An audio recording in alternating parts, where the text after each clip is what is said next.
एक 2 मिनिट प्रशासनासाठी अरे एक मित्रा प्रशासनासाठी आणि मंत्री महोदयांसाठी मला 2 वाक्य बोलायचे. कायदेशीर जी प्रक्रिया आहे त्याच्यामध्ये आपल्याला काम करायचं आहे. न्यायालयाने आदेश केलेला आहे की कोणत्याही परिस्थितीत 6 नंतर तुम्ही तुमचं कारवाई सुरू केली. त्या दृष्टिकोनातून तुम्ही आले. आम्ही पण 2 पावलं पुढे आलेलो आहे. त्यामुळे न्यायालयाचा अवमान झाला नाही.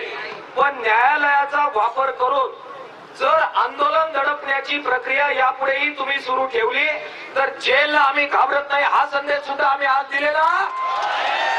जेलमध्ये जायची तयारी, केसेस अंगावर घ्यायची तयारी, भगतसिंगची औलाद आहोत पाहिजे ते करायची तयारी, हे संदेश सुद्धा निक्षून आम्ही मुख्यमंत्र्याला आणि सरकारला देऊ राहिलेलो.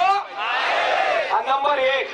नंबर 2, बच्चू भाऊनी सांगितलं, परत सांगतोय की आम्ही साहेब, मंत्री महोदय साहेब, हे परत एकदा वाढवून घेतोय. भाऊंनी घेतलंच.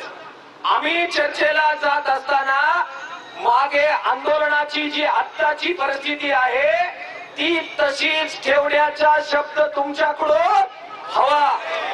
तुम्ही पोलीस फोर्स वापरला, तुम्ही लोकांना अडवलं, डबे अडवले, तर महाराष्ट्र पेटवून उठल्याशिवाय राहणार नाही. आणि महाराष्ट्राच्या गावागावातल्या शेतकरी पोरांना जर माझा आवाज जात असेल तर मला विनंती करायची आहे. राजू शेट्टी साहेबांशी मी बोललोय, बच्चू भाऊंशी बोललोय, आपल्या नेत्यांशी बोललोय. आमची लढाईची तयारी आहे.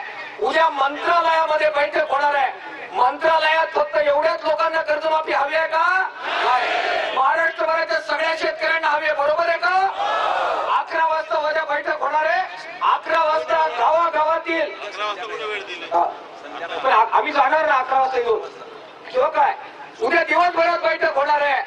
11 वाजता उद्या महाराष्ट्रातील सांगायचं मग राजू शेट्टी, महाराष्ट्रातील शेतकऱ्यांच्या पोरांनी शांततामय मार्गाने तहसील कार्यालय गाठावं आणि तहसीलदारांना निवेदन देऊन आम्ही जे चर्चेला चाललोय त्याला पाठिंबा देऊन कर्जमाफीची मागणी महाराष्ट्रातल्या प्रत्येक तहसील कार्यालयात गावागावात करावी हा आपला निर्णय आहे. मंजूर आहे का आपल्याला?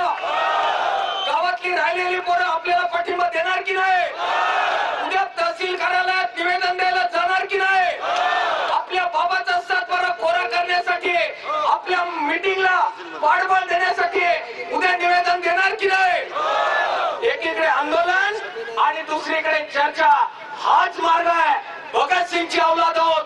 जेल, तुरुंग, लाठ्या काठ्या घाबरत नाही, घाबरत नाही, घाबरत नाही. धन्यवाद.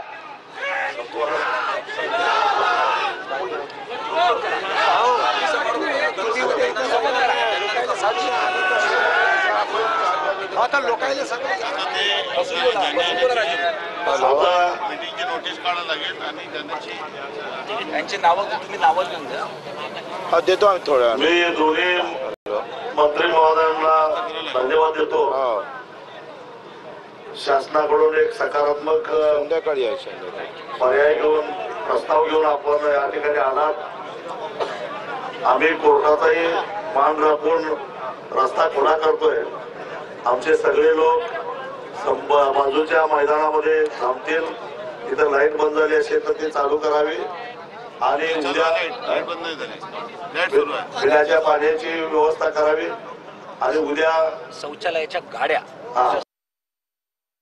सांगून आपल्या शौचालयाच्या गाड्या पाठवून दिल्या तर परिसर स्वच्छ होईल. आणि उद्या चर्चा संपून आम्ही परत आल्यानंतर मग पुढच्या आंदोलनाचा आपण निर्णय घेऊया. तोपर्यंत कोर्टाचा मान राखून आपण फक्त रस्ता खुला करतोय पण आंदोलन आपलं चालू आहे. आणि आता आपण ऑर्डरवर गाड्या लोक येणार आहेत. एकच मंत्री, दोन्ही मंत्री महोदयांना विनंती आहे, तुमच्या वतीनं प्रशासनाला विनंती आहे की नागपूरच्या दिशेने येणाऱ्या ज्या गाड्या आहेत ते पोलीस अडवतात त्यांना अडवू नका एवढं त्यांचं म्हणणं आहे. आता एकदा स्मूथली चाललंय म्हटलं तर ते काय करू नका. आपण मला वाटते